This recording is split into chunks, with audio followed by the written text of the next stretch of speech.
Go check out our friends at Latest Security. All right. Like I said, I'm going to do a whole lot more on this Hezbollah pager attack. I'm going to lay it out, map it out. If you haven't subscribed to our Substack, jamesazar.substack.com, go there. If you haven't subscribed to our YouTube channel, go there. And X, by the way, if you're not on our X, there's only a few places I'll put this type of content. YouTube's not one of them, by the way. It'll be on our Substack and X. Those will be the only two places you'll see it, simply because of the way they censor and the algorithms really hurt the channel overall. All right.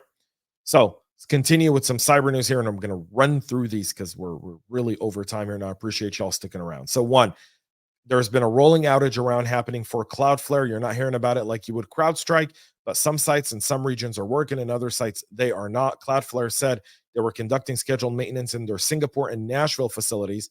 The status page didn't indicate anything. However, Bleeping Computer did have an issue on their own website. So we'll see. Down Detector has also showed that there's been increased complaints around the Cloudflare outage, but nothing major. The Australian police on Wednesday said they infiltrated Ghost, an encrypted global communication app developed for criminals, leading to dozens of arrests, including the alleged administrator J.G. Yon Jung, 32, who appeared in court in Sydney Wednesday on charges of including supporting a criminal organization and benefiting from proceeds of crime. Jung did not enter a plea or apply to be released on bail. He will remain behind bars until his case is returned to court in November, so he's got some time to think about. They also arrested 38 suspects in raids across 4 states in recent days, while agencies made arrests in Canada, Sweden, Ireland, Italy, as well, joining in doing so. So hundreds of criminals have been using this app. Their now app has become unavailable. Wireless carrier AT&T agreed to only pay $13 million in a breach settlement for their 2023 data breach with the Federal Communication Commission. The breach was disclosed in March of last year, so this isn't the big AT&T breach we learned about this year. This is an older one, so they've paid $13 million, likely because this next one is going to be significant. So that's a slap on the wrist. Chrome 129 is now in the stable channel with patches for 9 different vulnerabilities, including 6 by external researchers. Job well done by that group. The most severe of the externally reported flaws is a type confusion bug in the V8 JavaScript engine. That CVE is 2024-8904. So a job well done there. You want to make sure you get that updated.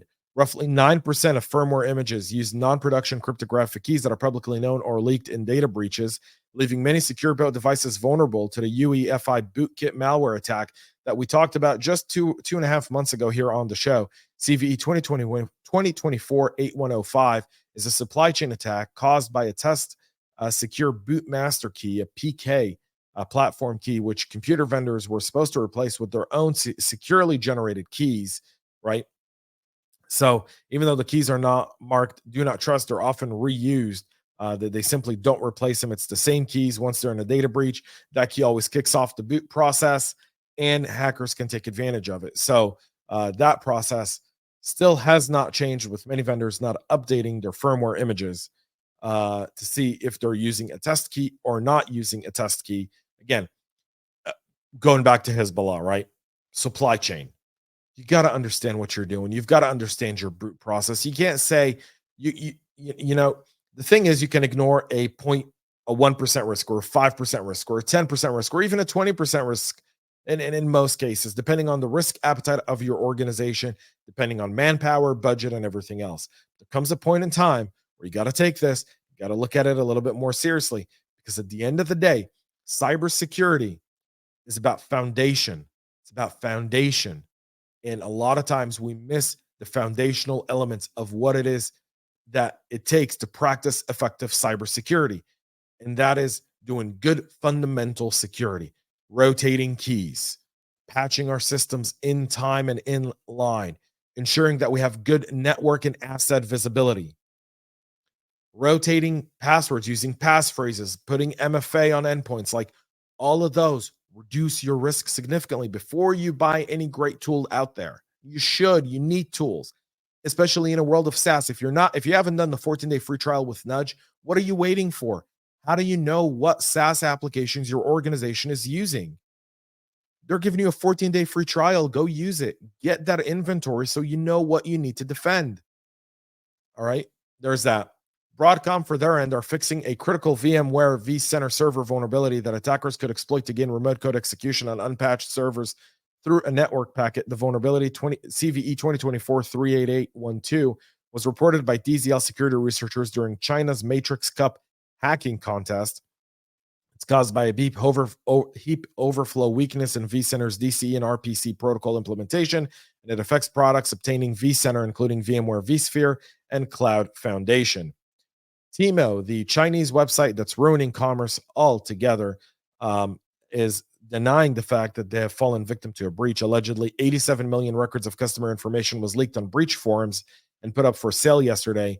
The hacker claims that they had been able to breach Temu. However, Temu denies that, saying, we don't see this happening. Now, if you trust Temu and if you trust a hacker, you're in a world of hurt on either one of those, because I think you're going to be kind of going down the shop. It's not confirmed as of right now. No one's been able to validate those records as of yet. When more news becomes around, we'll do that. And finally, some good news for all of us that are parents.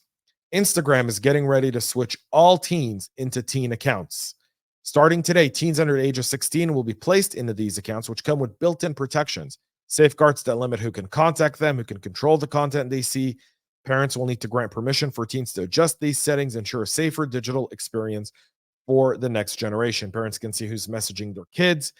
They can also, Instagram's turning on its hidden word feature by default for teens, filtering out offensive comments and direct messages, helping reduce bullying.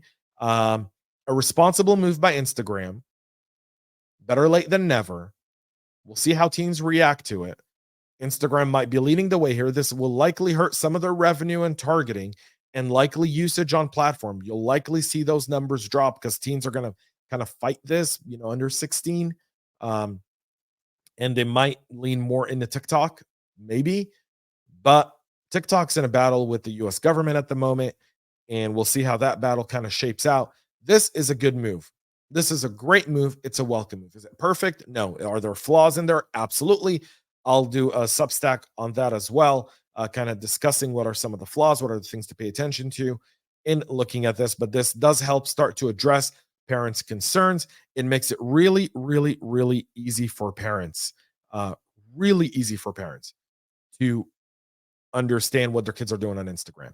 Because when I talk to parents who tell me, James, I'm not technologically savvy, I'm not a cyber or technological guy like you are, what I like to say is, you don't need to be. But the UI here that was built by Instagram really gives any parent the ability to be able to do that. So that's the good news. That's it for our show this morning. Sorry we've gone so long. I appreciate y'all sticking around. Numbers just keep going up of viewers here. So I appreciate y'all. Thank you. Thank you so much. Please make sure to subscribe, follow us. More news will drop. We'll be back tomorrow, 9 a.m. Eastern here with all the latest and greatest. Until then, have a great rest of your day. And most importantly, stay cyber safe. We love feedback, so make sure to connect with us on social media and subscribe to our podcast on your favorite podcast listening platform.